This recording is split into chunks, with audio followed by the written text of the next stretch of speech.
Pertama kita akan cek yaitu buku 2, isinya nota keuangan beserta rancangan anggaran pendapatan dan belanja negara tahun anggaran 2025. Ini dokumen yang resmi disusun oleh pemerintah Bapak Ibu ya. Kami sudah dapatkan dokumennya, ini total ada 458 halaman. Nah, di dokumen ini kita akan cek dokumen halaman tertentu Bapak Ibu. Tepatnya di paragraf ini Bapak Ibu ya, kita baca dulu. Belanja KL dalam era APBN tahun anggaran 2025 direncanakan sebesar 976.788 miliar atau sekitar 976,7 triliun yang bersumber dari rupiah murni dan non-rupiah murni. Anggaran tersebut antara lain dimanfaatkan untuk 1. Pemenuhan kebutuhan minimum pelayanan pemerintahan termasuk tunjangan hari raya dan gaji 13. Nah, ini relevan dan terkait dengan pertanyaan para subscriber di kolom komentar. Banyak pertanyaan nih. Min, apakah 2025 kita ketahui Pak Prabowo yang menjabat sebagai presiden, apakah THR dan gaji 13 untuk PNS dan pensiunan itu tetap ada atau tidak? Nah, ini terjawab di dokumen ini Bapak Ibu ya. Dalam dokumen nota keuangan 2025 tentang RAPBN 2025 memang tetap tercantum THR dan gaji 13. Tentu ini berita baik karena memberikan kepastian kepada PNS dan pensiunan terkait THR dan gaji 13 2025 setelah pergantian presiden nantinya. Seperti itu Bapak Ibu. Dan ada dua dokumen yang membahas ini, bukan hanya nota keuangan. Oke, kita lanjut cek di dokumen kedua untuk lebih memastikan lagi Bapak Ibu. Dokumen yang sudah disusun oleh pemerintah terkait anggaran tahun 2025. Salah satunya adalah Kerangka Ekonomi Makro dan Pokok-pokok Kebijakan Fiskal tahun 2025.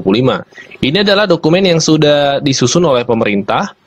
Ini totalnya 352 halaman Bapak Ibu ya, tapi tidak perlu khawatir, kita tidak akan baca satu persatu karena tentu akan sangat banyak ya. Tapi kita akan fokus ke poin yang menjadi pertanyaan dari Bapak Ibu subscriber. Nah, pertanyaan Bapak Ibu subscriber itu bisa terjawab di halaman 93 daripada dokumen ini. Disebutkan di sini arah kebijakan untuk belanja pegawai tahun 2025 difokuskan. Nah, difokuskan untuk apa? Yang pertama, meningkatkan efektivitas dan efisiensi birokrasi dan seterusnya. Nah, di kedua ya, poin kedua, arah kebijakan 2025 anggaran belanja pegawai, meningkatkan kualitas belanja pegawai dengan tetap, nah, ada redaksi, dengan tetap menjaga konsumsi aparatur negara antara lain pemberian THR dan gaji atau pensiun ke-13. Nah, jadi berdasarkan dokumen ini, kekhawatiran Bapak Ibu, pertanyaan Bapak Ibu terkait THR dan gaji 13 2024 itu terjawab bahwasanya memang 2025 THR dan gaji 13 ini sudah dianggarkan oleh pemerintah. Dan berdasarkan paparan dari Menteri Keuangan bahwa untuk nota keuangan atau RAPBN tahun 2025 yang disusun saat ini, itu memang sudah dikomunikasikan antara presiden saat ini dengan presiden terpilih Pak Prabowo Subianto. Karena kan memang untuk tahun ini yang menyusun RAPBN untuk tahun depan adalah masih masa pemerintahan Pak Jokowi. Tapi yang melaksanakan nantinya adalah presiden terpilih Pak Prabowo di 2025 hingga 2025 ya, karena anggarannya dipersiapkan untuk 1 tahun ya untuk RAPBN dan seterusnya hingga 5 tahun ke depan. Seperti itu Bapak Ibu. Jadi terjawab ya pertanyaan Bapak Ibu terkait THR dan gaji 13. Terkait 100% ini yang kita belum ada informasi ya, untuk apakah tahun depan ada lagi atau seperti apa, ini belum kita tahu. Yang pasti adalah kita menunggu realisasi ya, untuk 50% dan 100% yang untuk daerah-daerah yang belum. Semoga itu tetap diingat oleh pemerintah dan tetap dibayarkan seperti itu. Untuk postur APBN ini menggambarkan amplop besarnya. Tapi beberapa spesifik memang mohon maaf belum bisa dispesifikkan karena ada kan nanti memberikan kepada pemerintahan baru mengenai bagaimana nanti format kabinetnya, siapa yang akan in charge untuk program apa. Itu ciri dari transisinya itu tadi. Tapi kami terus berkoordinasi dan berkomunikasi sehingga kalau sampai kemudian sudah ada keputusan politik dan kemudian ada keputusan secara birokratis yaitu badan atau siapa yang akan ditunjuk, kita langsung bisa mendukungnya melalui anggarannya. Itulah yang kita sebut transisi melalui sinkronisasi dan koordinasi. Selamat sore Bapak Ibu Menteri semuanya. Saya Givari dari Kumparan. Ada beberapa pertanyaan nih Pak. Yang pertama Pak, saya mau memastikan Pak terkait tadi di pidato keuangan Pak Presiden nggak sebut kenaikan gaji PNS di 2025. Nah itu sebenarnya jadi naik atau enggak Pak? Kalau jadi itu mungkin berapa gitu Pak? Terima kasih. Semuanya diborong ke Menteri Keuangan. Ada pertanyaan berulang. Jadi mungkin udah cukup ini. Silakan Bu Menteri Keuangan.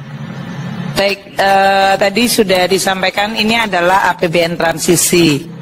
Dan sebagian dari transisi itu nature-nya ada yang sudah spesifik dari sisi angka, ada yang belum spesifik angkanya untuk program-program baru terutama, atau program lama yang akan diteruskan. Jadi seperti yang tadi saya sampaikan di dalam presentasi bahwa APBN ini tadi belanja KL termasuk tadi dari Kementerian Pertanian yang menyampaikan atau Menteri PUPR bahwa anggaran saya masih kecil gitu. Karena sebagian cukup signifikan itu masih di-retain nanti Presiden-elect yang akan nentuin. Gitu ya. Jadi kalau tadi Pak Menteri PUPR atau Menteri Pertanian mengatakan memang penting dan memang itu penting disampaikan oleh Presiden-elect. Namun nanti format untuk berapa Kementerian Pertanian akan ditambahkan anggaran untuk program tadi yang disampaikan yang itu memang menjadi prioritas seperti pencetakan sawah maupun berbagai masalah pengairan. Itu nanti akan ditetapkan oleh Presiden-elect. Mungkin saya mengingatkan sekali lagi siklusnya ya. Kita sampaikan ke DPR dan DPR sudah tahu bahwa ini adalah baseline APBN. Kita akan bahas sebagian nanti di dalam pembahasan KL-KL ini kan oleh Menteri saat ini. Tapi nanti kan Bapak Presiden-elect kan punya kabinet baru.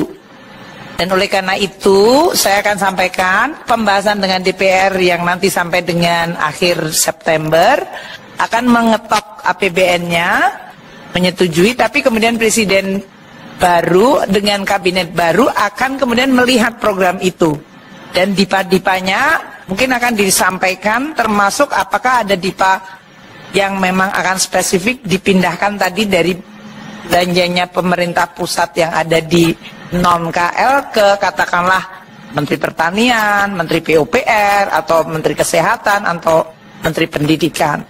Jadi saya mohon teman-teman wartawan untuk postur APBN ini menggambarkan amplop besarnya.